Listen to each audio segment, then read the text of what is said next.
bonjour à vous. En tout cas, déjà, ce concept-là n'a pas commencé avec eux. Même ceux qui botali na histoire, il y a politique, il y a Congo, la communication à politique et à Congo, pour se rendre compte que ça a déjà été dit. Et je me souviens que concept Wana et qui plus ampleur vers 2012-2013, tant Batou au Bazaki na régime Yakala. Babandaki qui insistait sur la conservation ou la préservation des acquis. Parce que Boyoka qui va concept du genre ne détruisons pas ce que nous avons construit ensemble, nous devons préserver les acquis, nous devons préserver les acquis. Ils ont eu à présenter un certain nombre de réalisations que eux considéraient comme réalisation au Ezako Mema. Ezako Sala, c'est que le pays évolue. Mais je voudrais nous dire à ce stade qu'on ne peut pas désirer les développements et être conservateur. Peut-être que créer moi la préservation ou la conservation ezali biloko yo batoyo bazalaka na posa ya kotikala nango, c'est-à-dire que le conservateur na bato ba a tendance à préserver balingara eloko esalama mieux que ce qu'il y a. Bazali une habitude ya koluka pour préserver ce qu'il y a. Alors qu'en réalité, les développements voudraient plutôt qu'on arrive même à mettre en cause ce qu'il y a pour désirer l'excellence. Le développement est un processus. Le développement est un processus cumulatif. En tant que tel, la préservation ou la conservation des habitudes retarde le développement. Parce que par moment, les gens utilisent le concept peut-être sans le comprendre en réalité. Celui qui est celui qui est conservateur, celui qui a une approche à préservation, n'accepte pas l'amélioration, n'accepte pas l'évolution. Or, le développement exige à ce qui est évolution. Le développement n'est pas une réalité figée. Le développement n'aime pas le statu quo. Le développement est fruit, il y a confrontation de ce qu'il y a et de ce qui devait être. Il faudrait toujours désirer l'excellence. Il faudrait tout faire pour que ce qui sera soit meilleur par rapport à ce qu'il y a. Yango moni, tango bandeko na biso basalaki bandeko na biso ya pouvoir ya kala. Basalaki parmi l'action basalaki, monaki que le boulevard du 30 juin par rapport à Ndenge Zalaki, parce que vous voyez que Zalaki n'a deux bandes, et n'a deux bandes de Yango, Zalaki deux nzela na droite, deux nzela na gauche. Et na katikati, Zalaki na moi espace moko ba lonaka ba fleur. Na mipanzi, Zalaki na ba espace vide o Zalaka na ba nzete. Bato ba yebi Kinshasa, ba yebi Ndenge boulevard Zalaki. Tango ba moni ke banzele Zalaka mabe, surtout sur commune à côté à Sosimati, il était difficile. Ya kotambola parce que Ndele Zalaka mabe makasi. Au commune à côté à Batete là, Zalaka mabe makasi. Et ben n'est que ça la bambouteillage. Bambouteillage à makasi, c'est-à-dire que vous pouvez même faire 5 heures, 6 heures du temps. Kobanda boulevard Tipen. Ça c'était la situation que eux ont trouvée. Mais tant au baye na molimoya, il y a koluka pour faire évoluer les choses. Balongo li bande Zalaki na kati, ba élargi nzela, ba sali 4 nzela na droite, 4 nzela na gauche. C'est-à-dire que bato ba okende na sens A, baza na 4 bandes, bato baza ko zonga na sens B, baza na 4 bandes. Aujourd'hui, bien qu'il y a encore des embouteillages, nzela est commis un peu plus fluide comparativement à ce qu'il y avait avant. Bande konabiso o baza na pouvoir. Na maele na bango, ba moni que oui, il y a 4 bandes, Mais ce qui est commun ici, quand il y a une route adjacente, et ça que ça là que ils ont un embouteillage à ma casse. Alors pour ne pas empêcher bateau qui est tout droit. Par rapport il y a entrée à bateau qui est par exemple vers 24. Pour na bango ils ont réfléchi, il y a que ça la saut de mouton. Ba kanisa ki que na saut de mouton au basali et pour résoudre le problème. Il y a plus de difficultés parce que justement, dans le saut de mouton, il y a des problèmes. Bon, mais quand on peut imaginer, ce qui batu à Mobutu, Balobaki, et Bongaki Botika boulevard Ndenge Zalaki. Peut-être qu'on allait avoir plus de problèmes parce que la demande devient de plus en plus forte. Ce qui peut battre, il y a pouvoir, il y a Kabila Balobaki, et Bongaki Botika Basso de mouton. Peut-être que la situation allait être la même autre Zalaki Nango. Mais vous vous rendez compte que Moutounion soit sali quelque chose, mais personne n'a résolu en réalité le problème qui assaille, les problèmes qui dérangent ces secteurs-là. Donc, vous comprenez par là que la préservation ou la conservation ne peut pas être une bonne chose. Pourquoi? Parce que le monde étant évolutif, on ne peut pas avoir une perception figée. On ne peut pas se contenter de ce qu'il y a. Pour ce qu'on talit le problème que nous avons aujourd'hui, aucun problème n'a été résolu. Ce qu'on talit le problème qui viendra demain, on n'a pas la capacité de les résoudre. Donc, nous ne pouvons pas, dans nos esprits, croire que la préservation est une bonne chose, que la conservation est une bonne stratégie. Non. Il y a des choses qu'il faut conserver, qu'il faut préserver pour leur pérennisation. Mais dans le politique public, qu'on s'auto-satisfaire, ce que l'on fait démontre qu'il y a une vision minimaliste. Je peux vous donner plusieurs cas. La conception usuelle du monde avant Galilée. Les gens étaient habitués, il y a que le monde, la planète Terre est la lit plate, le monde est plat, et c'est le soleil qui tourne autour de la Terre. Ils avaient ça. Mais il lui fallu que Moutoumoko a réfléchi à contre-courant pour que la chose change. Aujourd'hui, on a démontré, au regard de l'évolution de la technologie, au regard de tout ce qui a été dit, que Galilée avait raison, la Terre tourne autour du soleil. Et le monde n'est pas plat. Vous comprenez? C'est-à-dire qu'il faut toujours mettre en cause ce qu'il y a. N'ayez pas une vision figée. Ne pensez pas que ce que vous appelez aujourd'hui évolution, ça ira toujours. Non, les choses doivent changer.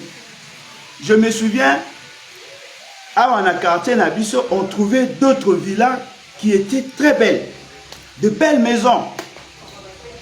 On pensait que ces maisons-là répondaient effectivement à la norme. Mais aujourd'hui, au regard de l'évolution de la société, on trouve que ces maisons-là, ces architectures-là, sont devenues surannées. Et loko et salemaki, et zalaki yangote bongaki et salema. On n'avait pas une capacité de faire une projection dans le futur pour savoir dans 10 ans, dans 15 ans, dans 20 ans, quels seraient les types, n'est-ce pas, il y a architecture oyekoya pour que la maison reste moderne. Celui qui avait construit une belle villa peut se retrouver aujourd'hui avec une maison qui ne répond pas à l'exigence à marché.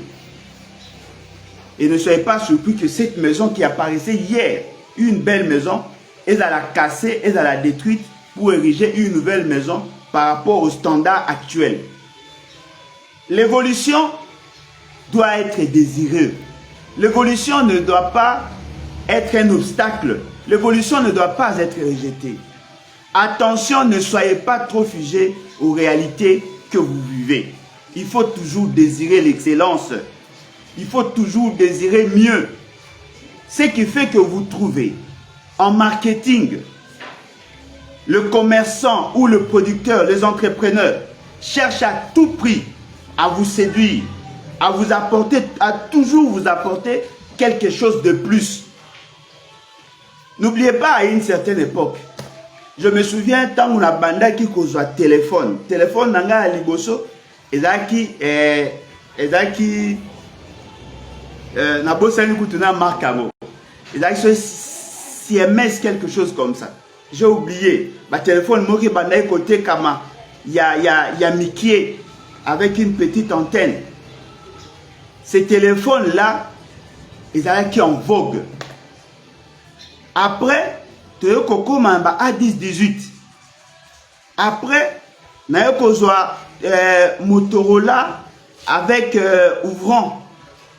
Après, tu as Ericsson, Sony Ericsson avec ouvrant. Il y a Moulai. Après, Ezako Mata, tu as Samsung. Et après, il faut évoluer. C'est-à-dire que même le marketing n'aime pas les statu quo. Voilà pourquoi vous trouvez dans la gestion, dans la gouvernance au niveau de l'État, il ne faut pas s'auto-satisfaire de ce que l'on fait, surtout qu'on n'a pas atteint les objectifs de la politique publique. Il faut toujours chercher à mettre en cause. Il faut toujours douter de la satisfaction que vous avez pu apporter dans Makamo Obino Bozaï Kosala. Un gestionnaire, il doit avoir une grande vision. Un gestionnaire ne doit pas se contenter de ce qu'il a fait. Oui, j'ai fait quelque chose, mais il faut toujours innover. C'est l'innovation qui garantit la stabilité de la société. C'est l'innovation qui garantit la satisfaction de besoins. Mais celui qui s'applaudit par rapport à Oya Sali n'est pas digne d'être un manager, n'est pas digne d'être un gestionnaire. Comment peut-on expliquer, au regard de l'évolution du monde, au regard de l'évolution démographique, comment peut-on expliquer que l'on reconduise le même programme pour tout un mandat? Comment peut-on expliquer que Moutou a sepelana o ya sali et puis Azako Kanisa que Yango des alliés les meilleurs? Je ne suis pas surpris, je comprends parce que je m'efforce au moins à comprendre le comportement ou les attitudes de M. Félix Sekedi. M. Félix Sekedi est apparemment satisfait de ce qu'il a fait. Et fort malheureusement, il veut reconduire son propre programme que lui-même n'arrive même pas à évaluer. Alingi a reconduit Yango et il pense avoir bien réfléchi. Il dit qu'il va davantage continuer avec la gratuité de l'enseignement. La gratuité de l'enseignement en soi n'est pas une finalité. La gratuité de l'enseignement, c'est l'un des objectifs. La finalité dans le processus enseignement-apprentissage, c'est de doter à la société des hommes de qualité. Parce que l'approche psychopédagogique, Oyo ezali kosala l'essentiel, il y a action pédagogique, ezali de modeler l'homme, de faire de l'homme un homme de valeur, un citoyen du monde, un homme capable, un élément essentiel pour développer le pays et maintenir le pays dans sa grandeur. En réalité, M. Félix Sekedi, quand même qu'il s'est dit avoir lancé le processus, il y a gratuité de l'enseignement, bien que c'est faux. Il devait plutôt prendre le soin de réfléchir sur la capacité naïe de transformer le système d'enseignement en une politique d'enseignement. Il devait aller en profondeur, comprendre les réalités de l'enseignant, comprendre les réalités de l'enseignement, comprendre les réalités du système d'enseignement pour arriver, n'est-ce pas, à modéliser et à apporter une solution aux problèmes congolais. Peut-être que les gens ont la surpris. Batu oyo bayebi le système d'enseignement tel qu'organisé. Bayebi que ce système d'enseignement est devenu anachronique, suranné. Bayebi que au regard de l'évolution du monde, il y a certaines disciplines qui n'ont plus leur raison d'être. Que par rapport, il y a exigence et un marché international. La plupart des outputs Oyo utilisés ne sont pas dignes de suivre un cursus universitaire. Que les inputs Oyo Bazako Kota Bazali na capacité à répondre à l'exigence de l'université. C'est-à-dire que ceux qui sortent et ceux qui entrent, il y a déjà un problème. Mais ce fait, c'est qu'un grand nombre de Congolais n'ont pas suivi un cursus classique. Mais ce fait, c'est qu'il est supposé accueillir que ces gens-là doivent aussi kokolisa leur productivité, kokolisa leur connaissance, afin que Bango peut participer de manière substantielle dans le processus de développement.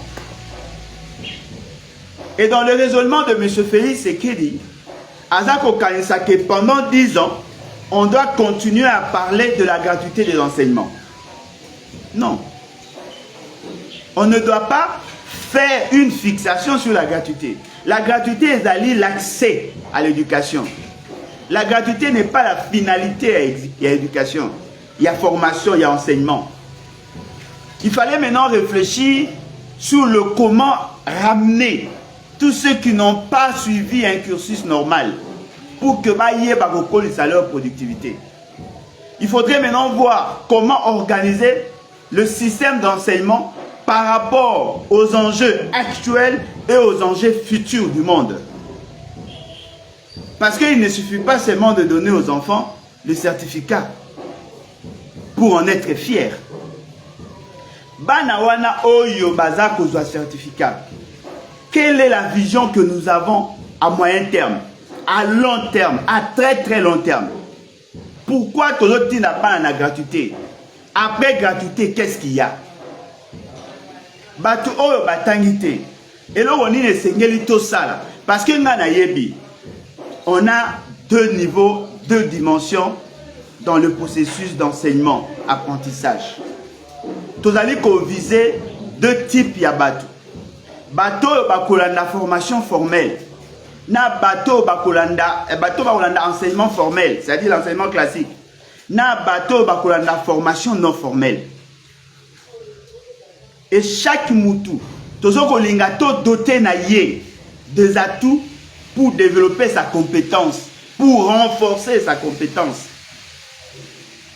Quel type d'homme voulons-nous former? Que cherchons-nous dans le processus d'enseignement-apprentissage? Est-ce pour doter aux gens les certificats? Est-ce pour permettre aux gens d'avoir des diplômes? Ou sinon nous visons l'amélioration de leur perception des choses, de leur développer leurs compétences? Si c'est ça notre objectif, alors M. Félix, c'est qu'il n'a encore rien fait. Pourquoi tout le monde doit aller à l'université? Pourquoi ceux qui n'ont pas suivi le cursus, ont la possibilité à réfléchir autrement? Voilà pourquoi vous trouvez dans les BAT, nous avons proposé une politique d'enseignement centrée essentiellement sur les résultats. C'est-à-dire qu'il faudrait que le Congolais, Oyo Bazali na Congo na bao Bazali ailleurs, va comprendre que il faudrait que tout former Batunabiso pour que Bazala à même de compétir au niveau international. Il faudrait que Bazala na aptitude, Bazala na connaissance, Bazala na capacité nécessaire pour que chaque fois ceux qui va ici classe na bango, Bazala na possibilité de travailler par rapport à leur domaine. Et dans le système d'enseignement, il faudrait qu'il y ait une sorte d'adaptation par rapport aux besoins de développement. C'est-à-dire que je ne vois pas, moi, Alain Bolodjoa, en tant que spécialiste sur des questions de développement, en tant qu'un apprenant en psychopéda, en psychopéda, je ne vois pas, moi, ce système d'enseignement et à la adapter la vision que l'on s'est fait sur le développement. Il y a beaucoup de cassures. Il y a beaucoup de cassures, pourquoi? Parce qu'il n'y a pas d'orientation. On n'arrive pas à fixer la finalité du processus d'enseignement-apprentissage. Tu éviter pourquoi pas dans la classe. Apparemment, tu es dans la classe pour que tu aies moins raisonnement na bango, baye bagotanga, baye bakokoma et dans cette nakoye bakokoma pour que bakoma ba demande d'emploi. Alors qu'en réalité aujourd'hui, l'enseignement est en train de former des créateurs d'emplois. L'enseignement est en train de créer des citoyens du monde. Nous sommes en retard. Nous sommes en retard parce qu'il y a beaucoup d'universitaires qui n'ont pas d'emploi. Nous sommes en retard parce que chaque année, tous les diplômés qui ne servent pratiquement à rien. Au lieu que Batou va réfléchir sur comment mettre à niveau le Congolais, comment mettre le Congolais en position d'opérer leur croissance économique individuelle, nous sommes en train de réfléchir sur des dispositions classiques. Nous sommes dans une approche à mimétisme. Nous sommes dans la conservation. Voilà, Mundela Salaka école, et Salaka na niveau maternel, na primaire, na secondaire, et puis université. Et on se dit, oui, tout le monde doit suivre ça. Non.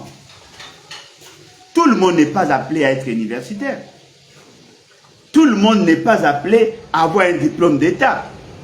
Tout le monde n'est pas appelé à aller à l'université. Que voulons-nous faire de Congolais? Que voulons-nous faire de Congolais?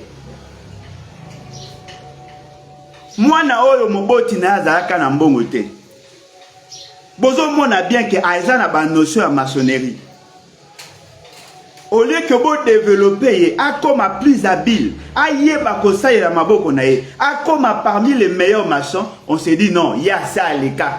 Tant na c'est les cas, total anano bano bazamiki. C'est-à-dire que Batou bazana capacité te ya koyeba lobi na biso ezandeni. Il faut to luka, koko ta penza en profondeur. To luka koyeba qu'est-ce qui ne va pas. Comment un pays qui a un fort potentiel agricole, comment tozo koka ko nourrir population te? Comment la question de l'électricité est se poser avec acuité? Comment nos routes ne sont pas en bon état? Réfléchissons maintenant. On a besoin de combien de cantonniers? Tout on a besoin de combien d'électriciens? Tout on a besoin de combien de maçons? Tout on a besoin de combien de quados? Il faut maintenant tout banako former bango par rapport à besoin au biso tozana yango et par rapport à besoin du monde. Arrêtons de faire du système d'enseignement quelque chose de routinier. L'enseignement est allé routine. L'enseignement est allé loko te bozwango lokola coutume. L'enseignement est allé loko te akoloba ezalaka kaka boy. Non, il faut toujours mettre en cause le système d'enseignement. Voilà pourquoi vous trouvez dans les battes toza kotala la formation classique. C'est-à-dire que moana nyonso azana Congo. Il faut akota na cycle. Akota na classe, atangi maternelle, atangi première, atangi humanité. Oyo alingi, akene na université, asali examen d'état. Oyo alingi, akene koyokola ba travaux pratiques, accueillir la formation à travaux pratiques. Mais attention, il faudrait que le brevet, oh bakopé ça est sanctionnant sa formation, est à la valable, est à la valide, que l'État a prendre en considération. Parce que nous risquons de faire de notre pays un pays des universitaires. C'est ce qui retarde notre développement. Nengeni mbwana, oyo atangi classe. Bomoni bien qu'azama kasi na mathématiques te, azama kasi na ba cours de base te. Botiki a le classe, à quelle université? Aza déjà n'a pas problème, il y a pas prérequis. Il arrive à l'université, le fait seulement qu'il a accumulé des lacunes, à l'université, il ne voit que le noir. Il ne voit que du noir. Il ne peut pas s'adapter à l'université. Parce qu'on a voulu faire de l'université la voie obligatoire pour chacun. Non, on peut orienter des gens autrement. Comment moi, na oyo, à saler examen d'état, na classe à juif, na examen d'état échoué. Comment kozongela année mobimba? Alors que tant que a échoué quand on a 2 matières, on a 4 matières. Moi, déjà, ça supposé qu'on a un bulletin. Il faut que la année mobimba 6e. Banda première leçon, ti na suka akene suko ça la 2e pour examen. Moutoumsa ko a sali 5 pour examen a échoué. Il est plus intelligent que ceux qui ont passé les examens et qui ont réussi. Mais à la fin, c'est lui qui a fait 12 ans de formation, n'a aucun document. Il fallait maintenant réfléchir. Comment ceux qui ont pu arriver dans la 6e des humanités, mais pas une possibilité à ça l'examen. Comment récupérer bango? Comment ça la bango orienter bango pour que base à la étude au regard il y a base au basi. Ça ce sont des choses où il faut réfléchir. Bon, c'est limité quand on a gratuité de l'enseignement. Parce que pour ça, la fixation sur le comment accéder. Mais pour ça, la fixation sur l'organisation de l'enseignement, sur la qualité, sur les inputs et sur les outputs. Bon, tenir compte dans la motte. Il y a des enfants. Oh, peut-être que bazar a moins retard. Peut-être que par rapport à leur constitution mentale, peut-être que par rapport à Ndenge Bazali. Bana mususu bazali ba aveugle. Bana mususu bazali na ba problème à misu. Bien que azali komona maza komona clarté. Bana mususu bazali na problème à matoi. Bana mususu bazali na problème à maboko, ya makolo. Comment organiser leur système d'enseignement? Bana mususu bazali na moins retard. Comment organiser? Parce que si nous comprenons le pourquoi nous organisons le système d'enseignement, si nous avons effectivement l'objectif ou la finalité, pour finalité, de mettre le Congolais en position d'opérer leur croissance économique individuelle, on doit mettre en cause tous les systèmes d'enseignement. Fort malheureusement, ceux qui veulent conserver les acquis, ceux qui veulent préserver les acquis, n'ont pas la capacité de réfléchir au-delà de ce qu'il y a. Non seulement qu'ils n'ont pas atteint ce qui devait être, mais il faut une fixation sur ce qu'il y a. On n'arrive même pas à réfléchir. Pourquoi devons-nous construire nos écoles dans un modèle type Ototongalelo? Pourquoi devons-nous avoir de bâtiments en ligne ou que moi, na soka bimi na salle de classe, mbalamoga bimi libanda lopam? Lelo batumsusu ba koma kotonga ba école na type ya couloir na katikati. Pour que la sortie et l'entrée à Moana est à la maîtriser. Batu ba koma kotonga en hauteur. Batu ba koma ko sala na kati ya ba école, baza ko tia ba terrain à basket, ba terrain à football pour que bana baza na ba condition afin que baza la paix attirée par les activités parascolaires afin que baye assimiler aussi la matière. Pourquoi devons-nous rester dans ces carcans-là? Donc, pour comprendre que le système d'enseignement congolais aujourd'hui ne répond à aucun besoin réel. Nous sommes en train de former pour former. Moi, j'ai eu diplôme d'État. Awa na Congo, akoyi kosala mosala nini? Ayebi kosala nini? Pourquoi moi, il faut ayekola toutes les matières auto-otangisa moana? C'est-à-dire qu'au la première année, première année primaire, 6e des humanités, toza ko sangisa biloko epele ba matière epele comme un généraliste. Et à la fin examen d'État, il est spécialiste en rien. Alors que nous avons besoin de la main-d'œuvre qualifiée. Il fallait maintenant réfléchir sur comment faire en sorte que toi arrives à briser cette réalité. Bandegonanso a dit, tout va bien. Tout va dire déjà gratuité enseignement. Non, mais vous ne parlez que d'un aspect de la chose. Vous n'apportez rien de nouveau. Non, voilà. Pour que la gratuité et le primaire est comme à peine à humanité. Ah! Mais Quels sont les problèmes de l'enseignement? Comment recycler les enseignants? Quelles sont les exigences pour être enseignant? Quelles sont les meilleures conditions pour motiver l'enseignant? Comment gérer la carrière enseignant? Comment garantir une sécurité sociale? Ces questions-là ne se posent pas. Les enseignants, aujourd'hui, commis réduits à leur simple expression. Les enseignants, aujourd'hui, ne sont plus considérés. Tout le monde a commis la fonction enseignante. Tout celui qui échoue dans la vie, lorsqu'on n'a plus moyen de trouver d'autres emplois, on se déverse dans l'enseignement. On cherche à devenir enseignant. Parce qu'on sait formuler 2-3 phrases en français, on devient enseignant.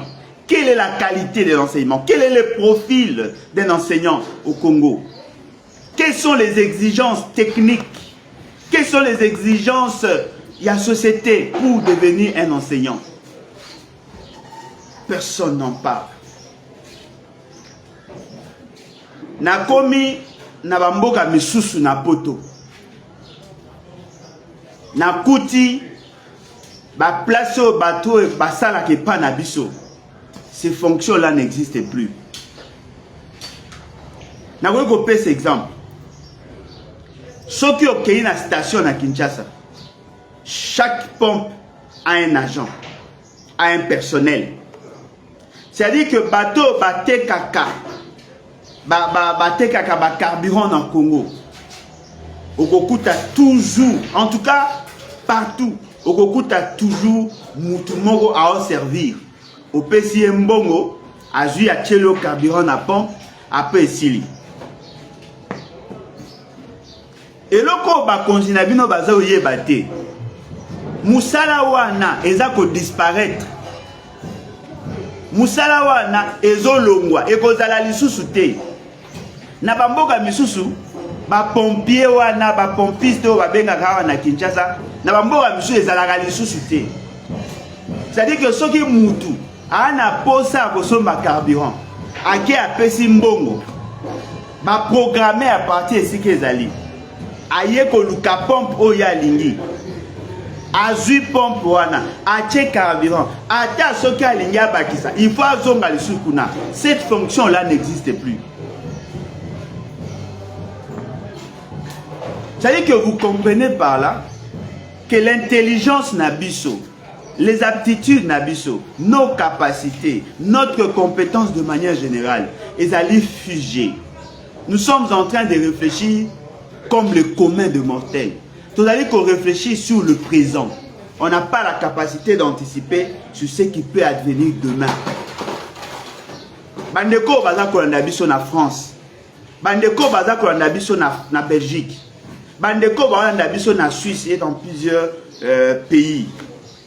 Est-ce que na station batu bazalaka Suisse et belé ndenge bazalaka na kala? Non.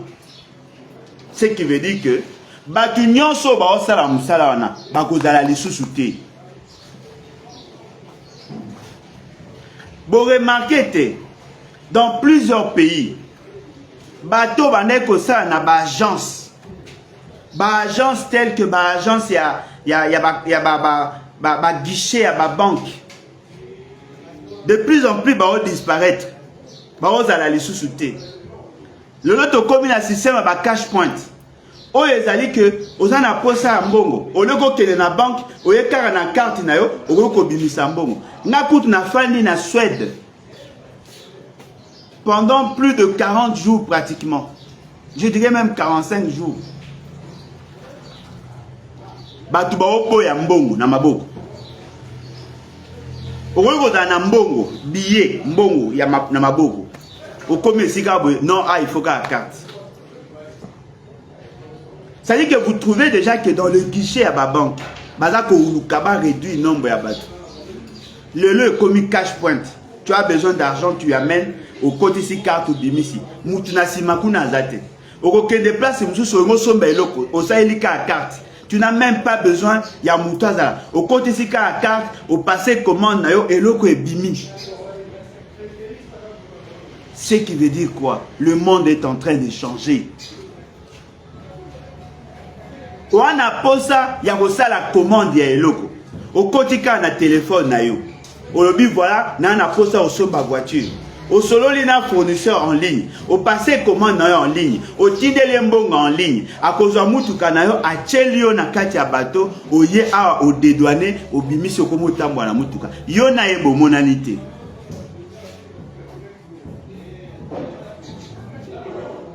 Les enseignants à autant à distance. Autant en vidéoconférence, au azakuna, yo zaliawa, boye bani kaka na ba combo, bomona na kaka na ba vidéo, mais beaucoup tanate. À autant que on a souka poser diplôme. Le monde est en train d'évoluer. Tout le monde n'a pas sentier battu. Nous avons un problème. Les gens n'ont pas la culture de faire de projections et à venir. Les gens sont bornés.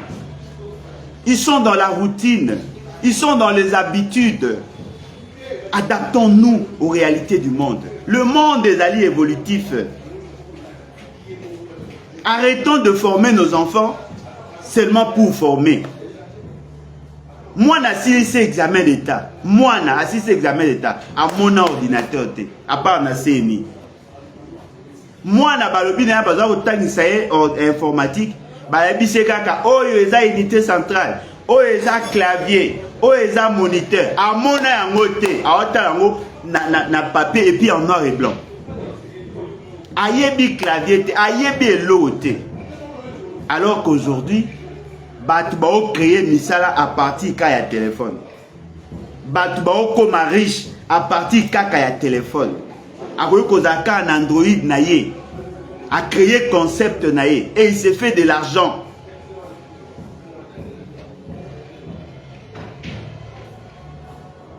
Tozo yé batté et l'eau ni ne saignait tout ça. Je me souviens à une certaine époque, Moutoupo à côté studio, il faut que ne koluka bato ba robete la ba instrument, ba koya ebele ba betele ba instrument et koti après ya ko tia voix pour que ça. Les autres tozo mona mutu à partir ndaku na ordinateur na ye. Yé moko à concevoir son, à côté si voix na ye, à sali nini na ye, à sali clip yé moko à tien na réseaux sociaux et za kolandama. Le monde est en train d'évoluer. Mais la science au Congo n'évolue pas. Et dans un niveau primaire, et dans un niveau humanité, et dans un niveau universitaire, la science n'a pas évolué chez nous. Apparemment, nous n'arrivons pas, il y a aussi l'adaptation au Wana. Ce qui veut dire quoi en clair? Ce qui veut dire que nous devons mettre en cause ce qu'il y a. Et ça dit erreur de penser que la gratuité de l'enseignement est une finalité. Et ça dit erreur à ce que Batubao Kadisapo Nabango, il suffit seulement de construire des bâtiments. Ne soyez pas surpris que demain, la forme et l'école est changée. Aujourd'hui, tout ça comme on a un tableau électronique. L'enseignant enseigne, il y a une projection qui se fait dans l'écran et lui il écrit à partir de la tablette. Azako koma, les élèves azako mona, ba élèves bazana ba écouteur, bazako yoka na musika. Chaque élève a une tablette, a un ordinateur. Moi nazako sala ba recherche, ayebi déjà ndenge ya ko sala la recherche. Moi, Naza déjà adapté. Quand on a un niveau Nengazali, il peut déjà travailler. Avant qu'on t'assise sa classe. Et pas en abisso, on n'a pas ça. Tout ça, c'est la manuel scolaire. Manuel. Oh, moi, n'a pas ça. Tout ça, c'est la mot et où ta France. Donc de la France. La France apprend à nos enfants. Bah, Jeanne d'Arc. La France apprend à nos enfants. Bah, Napoléon Bonaparte. Alors que nous avons notre propre histoire et ça reste méconnu. Il y a de ces enfants qui sont moutés. Batumususu bazawana baebi pe l'histoire papa Kasavu goûté. Baebi pe ya Lumumba té. Mais na classe baola kisabango Jeanne d'Arc. Na classe baola kisabango Jules César. Na classe baola kisabango. C'est-à-dire qu'il y a cette inadéquation entre la vision que l'on s'est fait, entre notre identité et ce que nous apprenons à nos enfants. Aujourd'hui, l'enseignement devient anachronique. L'enseignant n'est plus adapté par rapport à la réalité à la société, à l'élo. La mise à niveau des réalités. Mais les gens disent, préservons les acquis. Bon Dieu, qu'est-ce que vous entendez par acquis? Olebo Lukata ko améliorer Makamu. Non, Bozo Lingaboti Kabiso na statuko. On risque de prendre 10 ans dans l'inadéquation.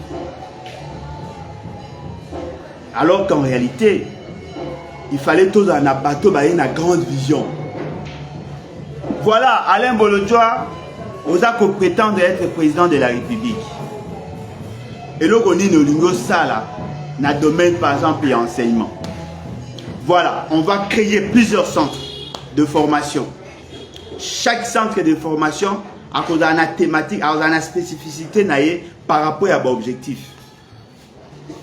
Tous ceux qui n'ont pas suivi un cursus normal ou tous ceux qui veulent basculer dans le salaire manuel, on le forme. À la fin, ils ont des brevets qui sont acceptés par les employeurs. On va former de bons cordonniers. On va former de bons maçons, de bons électriciens. On va former tous ces gens-là. Oh, bazali utile. L'université sera réservée que na bateau bazali ba surdoué. Bateau bazali na mayele pour basa la recherche fondamentale. Il faut qu'un mouton azali excellent que na université. L'université n'est pas faite pour tout le monde. Bateau balingi basa la recherche appliquée. Baké na ba institut supérieur. On va sélectionner les meilleurs d'entre nous pour les envoyer là-bas. Les restes, aller apprendre le métier.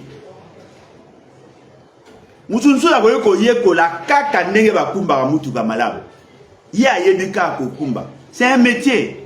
Dans d'autres pays, Mokumbi Mutuka a un foyer stable, Koleka, un député, bon pas député, pour y avoir un député, Koleka, un directeur général, un directeur d'une grande entreprise, ya Congo. Yekuna Azali pour vivre mieux. C'est un chauffeur.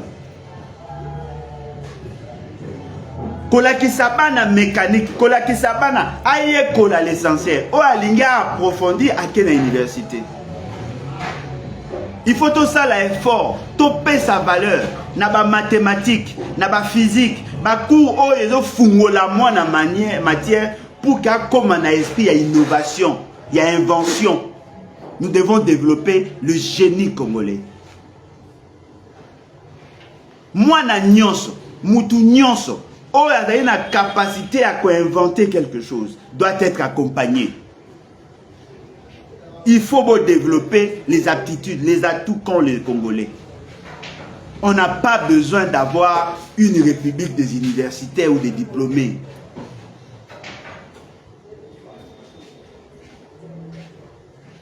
Boyende ekosala ke makambo etambo. Tozali lelo na défi ya kosilisa nzala. Lelo ndenge tozali awa, il y a près de 30 millions de Congolais. Bazali ko souffrir na malnutrition. Attention, malnutrition aiguë. C'est-à-dire que l'essentiel des Congolais Baza quoi atteindre 2300 calories T, où ils allaient exiger pour la stabilité du corps. Quels sont les éléments que nous devons mettre à leur disposition? Et Sengei Nabiso, Tolona Madesu, Nkunde. Et Sengei Nabiso, Tolona Ndembi, Matungulu. Et Sengei Nabiso, Tobokola Soso, Mbisi. Comment nous devons organiser tous ces secteurs-là? On a besoin de combien de personnes, de personnel? Aujourd'hui, dans 10 ans, dans 30 ans, dans 100 ans. Pour que Toyeba, que la bana o bagoya base sur le politique public. Yoso Mona Wapi, un président de la République, raisonnement na Sugika quand a fait un mandat. C'est-à-dire qu'il y a réfléchi par rapport à l'année. par rapport à moi. C'est-à-dire que Azana Mayele Naeza Mokusebo. C'est-à-dire Azana capacité à Kolongwa. Kolongwa na ce que le commun de mortels va réfléchir. Pour que ça la projection dans 50 ans. Ayeba que voilà, au regard il y a évolution, il y a courbe. Et au regard il y a évolution, il y a progression démographique. Dans 30 ans, la demande est Kozalaboy. Il faut que sa quantité à maï. Kota la ndengeni tosa ba ville ya sika. Kota la ndengeni ya bosala banzela ya sika. Ko exploiter na se ya mabele. Kota la ndengeni ya ko bakisa ba train ba transport de masse. Kota la ndengeni ya ko, c'est-à-dire que batu ba réfléchir le présent.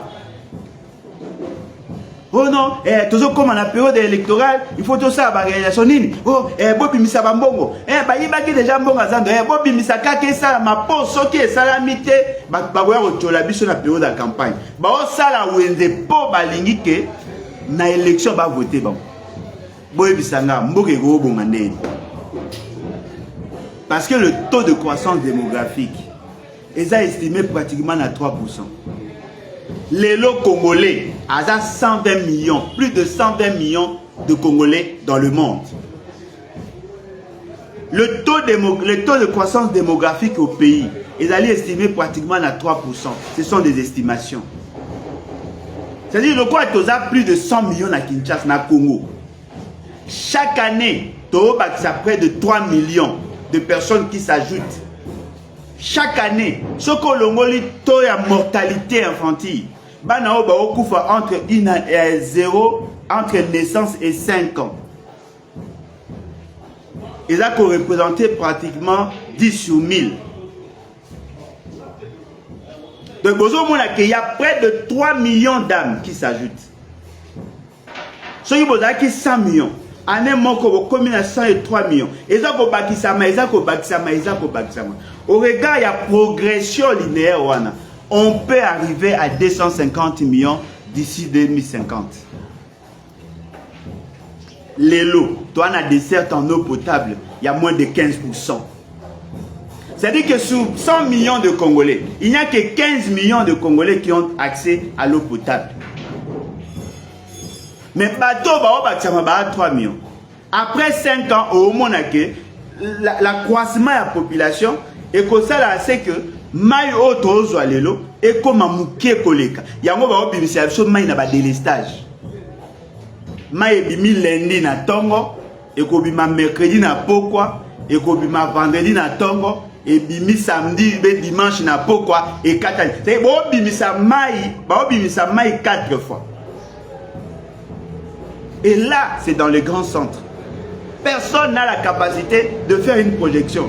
Bateau ba o vivre na besika ya bazamba na besika o mai ezali te régie de zo komate mayele nini boza kotia pona opesa bango mai lelo ndenge tozali awa la conception même ya ba ville toza na ngo te biso le bat tolobaki yango déjà soki biso tozui bokondi toko regrouper ba village toza na plus de 55 000 villages.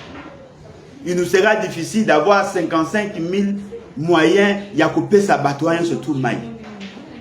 On peut créer des cités agricoles. Ces cités agricoles, tu as 50 villages. Pour un village, il y a 100 personnes, il y a 200 personnes. Tu as des cités, des cités agricoles. Basangisi mabele, to sangisi gestion ici kamoko, chacun garde son droit et l'État a droit à un pourcentage par rapport à mabele na bango. Nakati kuna totongi ba école. To sali nzela, to sali ba hôpitaux, to sali ba kel nyonso oyo sengeli to sala to sali yango. Mabele o eza ya bino. Soki par exemple totongi to mettre yango en valeur. Bino mabele bon, on a droit à 40%. Bah, oh, bah, il y a capital. Bah, on a droit à 40%. Il y a 40%. L'État d'administration a droit à 20%. Pour que permettre que na batunion so, bah, jouer quelque chose. Tolobara na bino que biso soki tozui bokozi na mboko. Togo sala ba îlot de développement. Togo tonga ba cité à Sika. Togo benga oni. La nouvelle ville de Kinshasa. To tongi à Sika. O ezali le loto obuka to bandeli. Il faut to yeba ko sala banzela na se ya mai. Na se ya mabele. Pour que batu ba banda koleka. To yeba ko désengorger nos routes. Ba route na biso ba traçage de 100 000 lelo. Ezali inadapté. Et c'est ngeli to exploiter, to relier ba coin à partir ya ba chemin de fer. To yeba ko sala ba tram a na mboro na biso. En même temps, tout ça que tout provoquer ce que nous pouvons appeler l'exode urbain. C'est-à-dire que Batouba a tendance à Kinshasa à créer des conditions là-bas. Tout ça, la ville Yassika. Biso nene toza ko kanisa. Toko sala zone économique. Il y a une zone économique spéciale. Na Sankuru baloja balomela yango ekobima lokola capitale ya domaine ya transport. Mutu nyonso oyo alingi akende na Congo, ozali na Congo central, ozwi mutuka na yo pa okoti okomi na Lodja. À partir à Lodja okoyi koleka nzela oke Kisangani, olingo kende oke Manyema. Olingo ken, c'est-à-dire que ton relié à mon forme astérisque. Pour que le Congo ait bénéficié de la capacité d'absorption, il y a besoin en transport.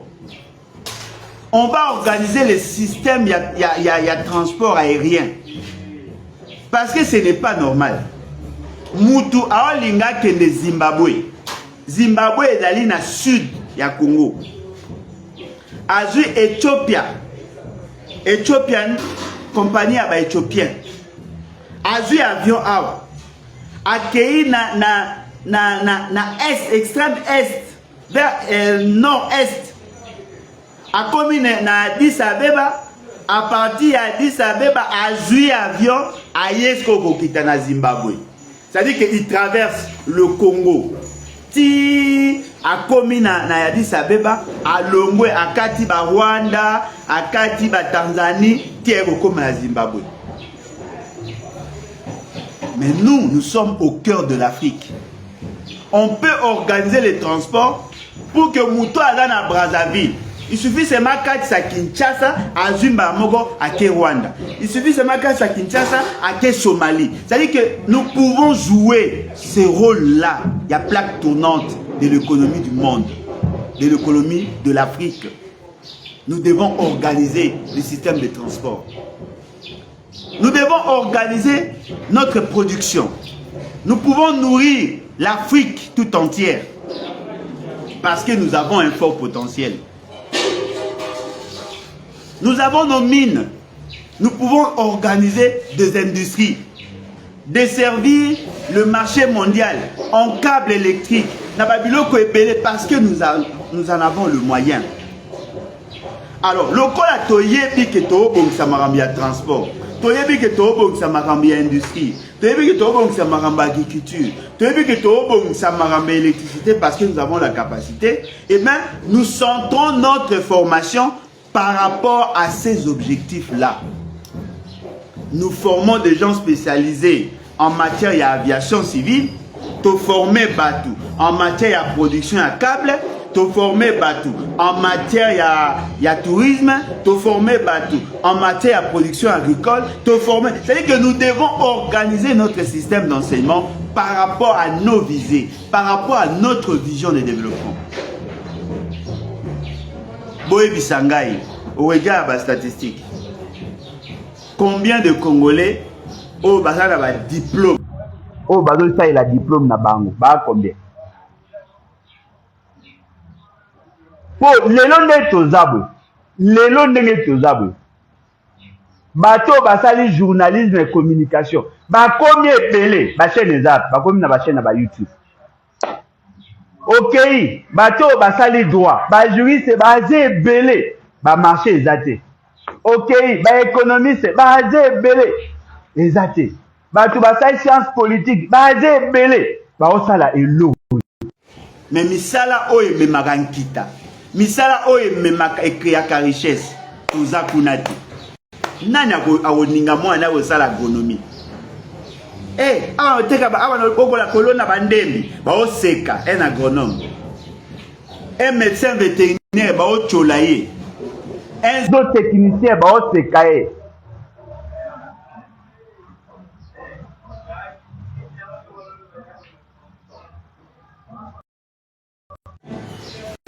Il faut revoir l'éducation nationale. Il faut adapter notre enseignement par rapport à notre vision de développement.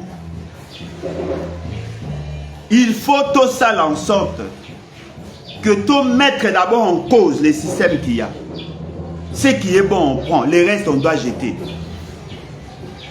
Il faut organiser le pays à telle enseigne que le système d'enseignement est s'adapter à système économique.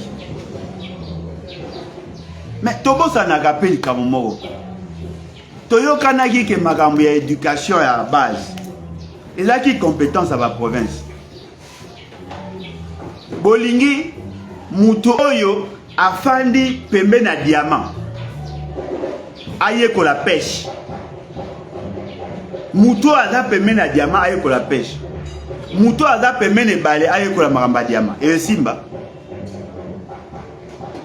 Il faut que chacune de provinces a organisé l'enseignement par rapport à la spécificité naïe. Il faut que le système d'enseignement est adapté dans le milieu oyo baza. Voilà, aux amuta y a ben kwese na village nangai. Et là on est dans ben kwese. Oh ils na zamba. Banzete ezali, bakase ezali. OK. Bino bogoye ko la ndenge basala ba kisi. Bogoye ko la ndenge ba travailler bois. Bogoye ko spécialité na bino. Les restes ce sont de filières ba option o eza ko accompagner. Mais base na bino yango wana. Bogoye ko la ndenge ba bokola banyama. Boye kola ndenge ba protéger kazamba, boye kola ndenge ba exploiter kanzete, boye kola ndenge ba sala bilanga, ba spécialité na bino yangwana. Oh mama Hélène yonane, oh nonga naza mutelinga, naza mutamai. Boye kola ndenge ba bokola kambisi, boye kola ndenge ba pesha kambisi, boye kola ndenge ba sala ka ba sardine, bino spécialité na bino yangwana. Ba biloko ko bokola banyama, ba biloko ko bokola bazamba, bino ezali matière na bino. En ce moment-là, toutes les provinces auront une spécificité par rapport aux matières.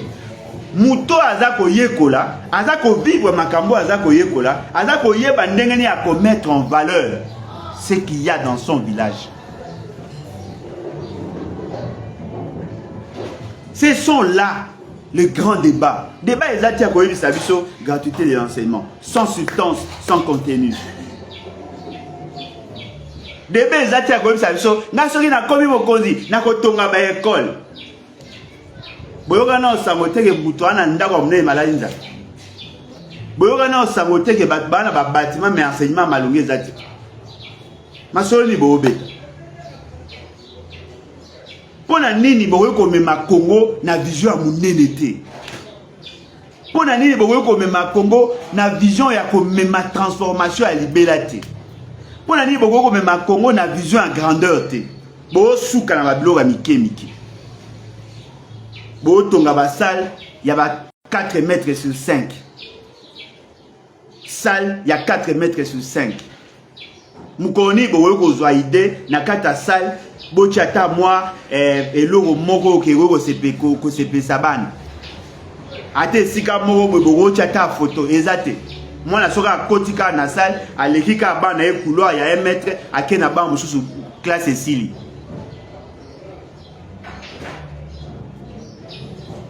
Toiture ya école. Il a juste pemeni ya salle. C'est-à-dire que ceux qui ga ba kangi fenêtre, ba tout ba comme asphyxier. Mu pepezate.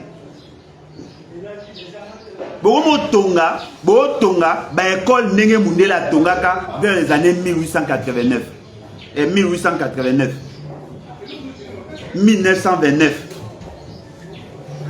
Alors qu'avec la problématique du réchauffement climatique, avec les conditions actuelles, modernes, il faut pas espace les alades. Aération pèse alades.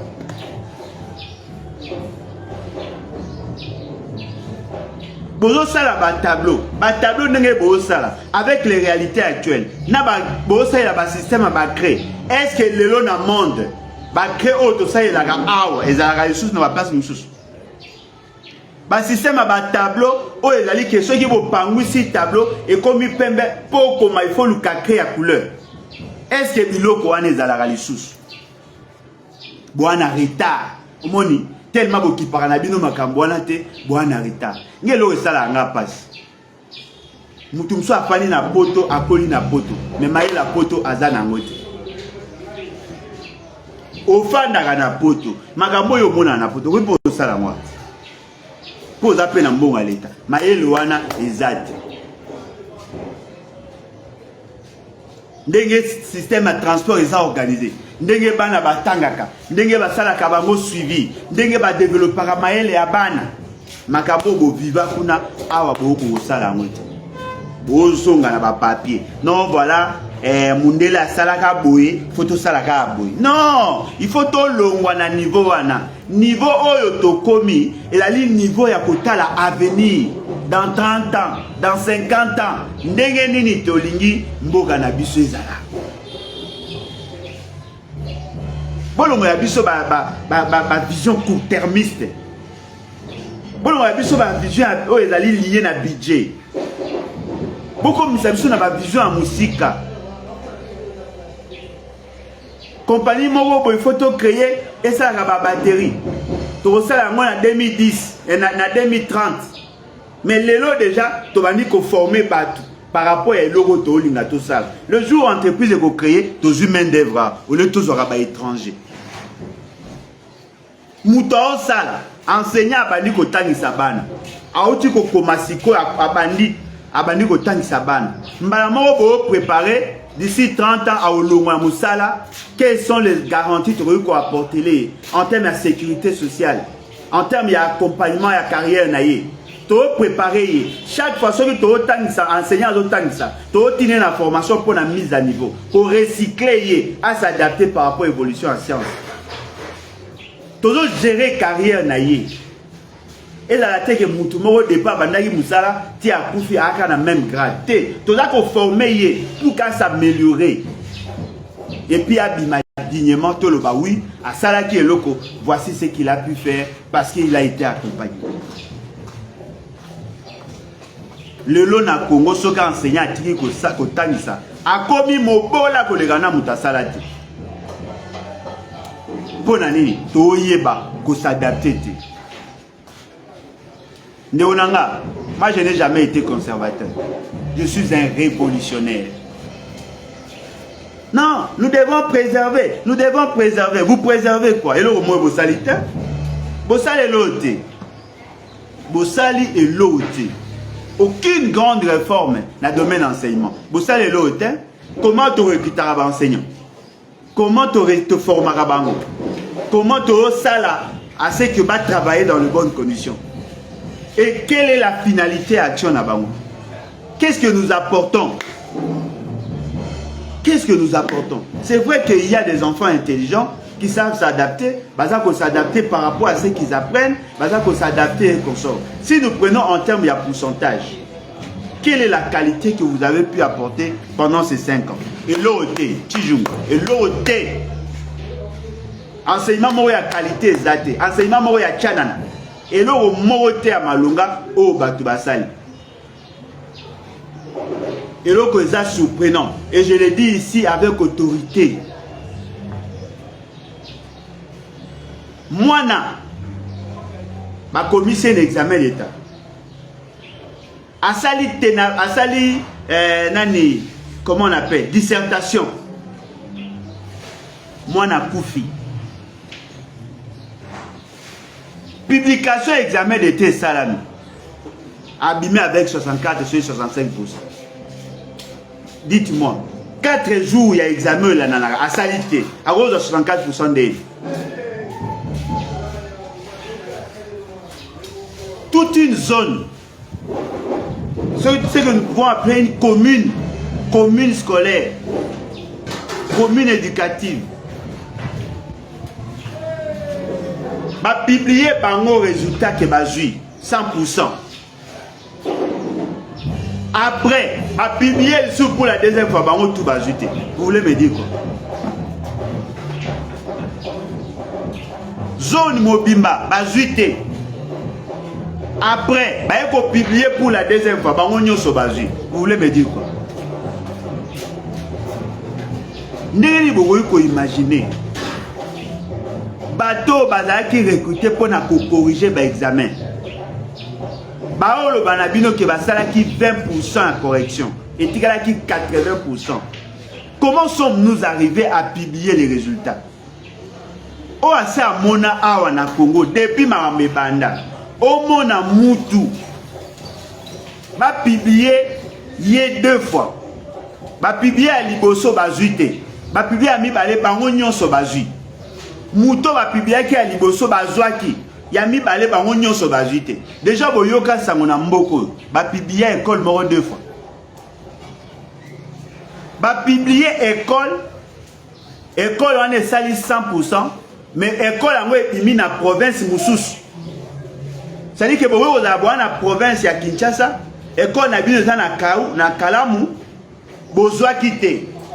Deuxième fois bobimi, mais babimi si bino msusu na Malemba Nkulu.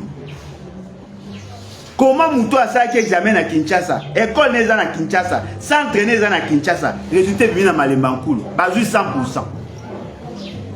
C'est qu'on a fait de l'éducation une mafia. Bacheli bino batu ya mabe, bato ba yebi enseignement te, bato ba na posa ya qualité te, bango ba okomisa enseignement un domaine politique pour na kota la nombre ya ba réussite, kota la rapidité dans la publication des résultats. On n'a pas donné la chance à nos enfants.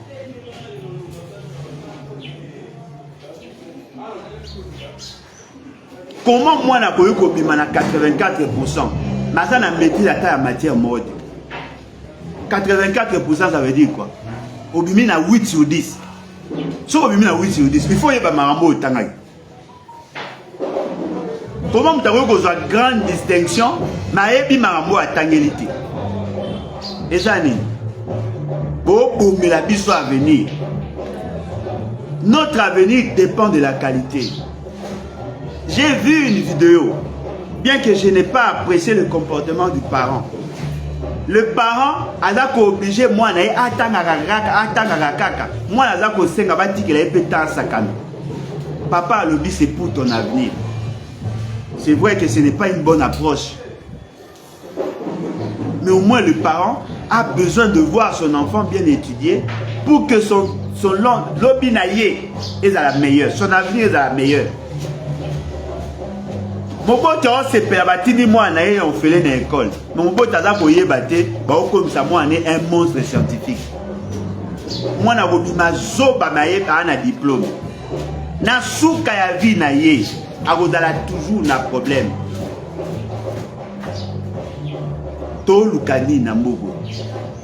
To na posa qualité, to exiger qualité. Bolanda, lukuta ya batu ba na pouvoir. Mais ce fait c'est qu'il n'est pas un ami de l'école. Mouto a kokaka classe te, a linga pete a bongisa classe. Il faut moutou ye moko a la fruit de l'école. A linga école, a linga kotanga. Nde a koyeba et sengoni za ina kati école. Bato ya chancelo au pamba. Bato baza ko compter na fraude. Pour na kozwa ba fonction. Ces gens-là ne peuvent pas organiser notre éducation. Donc vous comprenez par là notre inquiétude, notre souci. Toi n'a pas ça de Ronangaï, beau désirer l'excellence. Toi n'a pas ça que ce changement tant souhaité par tous est dans une réalité historique, une réalité partagée. Nous avons besoin que nous nyonso o alingi changement. Muto alingi to mema algorithme ya sika. Un nouveau paradigme. Tout là qui ça, dans le monde entier, que nous sommes effectivement dans le mode, il y a développement. Tout là, vraiment le processus, la transformation des structures. venez adhérer massivement dans les BAT. Les BAT, votre parti, il a dit parti à venir, il a dit parti à développement, il a dit parti à changement structurel, un changement fondamental, un changement profond. Tout ça, ça, Boya et Belé. Venez adhérer massivement dans les BAT. Lèvons-nous et bâtissons. Nous voulons bâtir un Congo nouveau. Nous voulons bâtir le Congo d'avenir. Tolingi, que ce changement-là est un changement brusque. Voilà pourquoi nous disons, nous sommes des révolutionnaires. Tous ceux qui portent à cœur la question à Congo, oh, nyon soit lingi, que le système d'enseignement est un système adapté à nos réalités, à nos projections d'avenir. Venez massivement pour adhérer. Tobenga tous les enseignants, tous les bouddhistes, boya beaucoup maman ya libat. Topunda ensemble avec vous pour que ce système-là ait à changer de fond en comble. Nos enfants, bas à la fière ya botanga wana Congo. Toba qui sali kolo ya éducation, la rigueur. Topé sa bana gouya okoma maele. To sunga pe bana oyo maele za ya kokokate, to orienter bango na ba action, na ba information oyo za adapté par rapport à leur niveau de connaissance, par rapport à leur capacité. Voilà, toza ko benga bino.